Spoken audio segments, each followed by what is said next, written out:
Con la chiara consapevolezza di tali pericoli nella galassia, le autorità Chozo cominciarono la ricerca di minacce simili a Phase. Con una tecnologia più avanzata rispetto ai loro predecessori nell'era elisiana, ebbero però la sfortuna di imbattersi in un pianeta con orrori ancora peggiori. Rilevarono dei segnali provenienti da un mondo in un desolato angolo della galassia, ed era stato considerato così nascosto e poco importante da non avere nemmeno un nome, ma miseramente catalogato con la sigla SR388.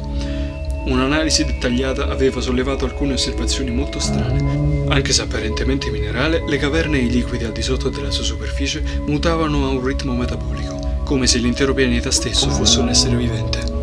Una nave fu spedita e i migliori guerrieri Chozo dominarono le caverne sotterranee. In pochi riuscirono a tornare. Narravano di un calderone di malvagità, di un ambiente così ostile e feroce da aver generato esseri terribili.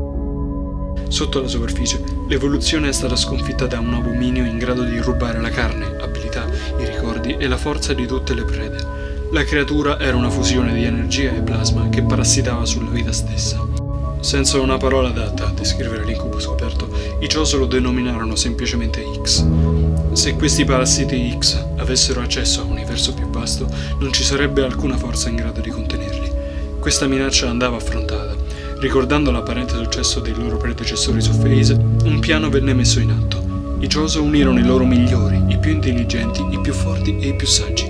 Si fecero strada su SR388 e inviarono creature meccaniche a creare strutture di sicurezza.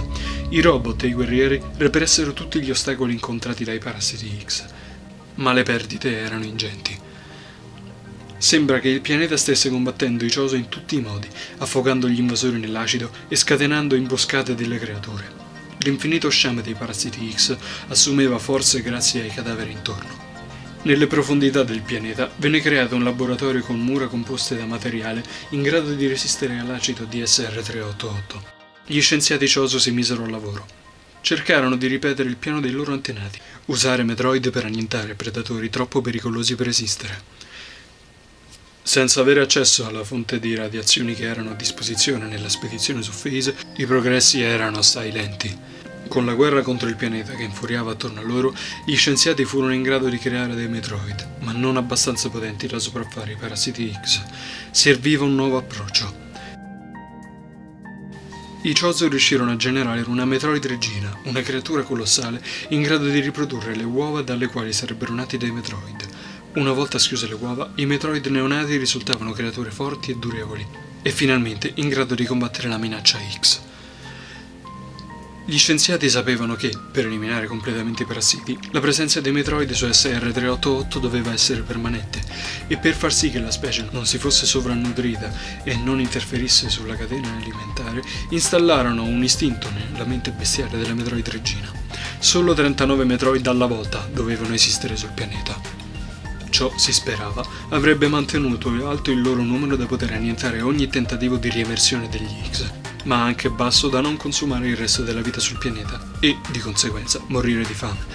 I Chozo sparsero un carico di uova in tutto il pianeta. Una volta schiuse, i parassiti X vennero sopraffatti dai Metroid neonati e cacciati quasi fino all'estinzione, mantenendo però alcune cellule in stasi nelle profondità del pianeta. I Chozo avevano vinto la guerra, ma a fatica. Gran parte dei soldati e degli scienziati non sopravvissero, e quelli rimasti dovevano assicurarsi che la minaccia degli X fosse permanentemente soppressa. Il pianeta generò terremoti, la terra si spostò e l'acido emerse, come se il mondo stesse cercando di distruggere i rimanenti Chozo nel loro laboratorio. I parassiti X non tornarono, e la Metroid regina continuava a ruggire, facendo tremare la sua prigione. I Chozo non lo capivano, ma il suo dolore era ascoltato. SR388 era stato violato dai Chozo. Anche se diverso da Phase, pure quest'altro mondo aveva il suo vago senso di consapevolezza. Percepiva i Chozo come un'infestazione virale e i parassiti X morti come parte di essa. Aveva compreso passivamente e tremò con antica rabbia. Cambiò se stesso per poter cambiare i Metroid. Li adottò per sostituire i parassiti X, uccidendo velocemente le specie più deboli. Scosse la terra, avvicinando i suoi minerali radioattivi alle uova, modificandone le specie. Proprio come fece con gli X, fece con i Metroid, li rese più forti.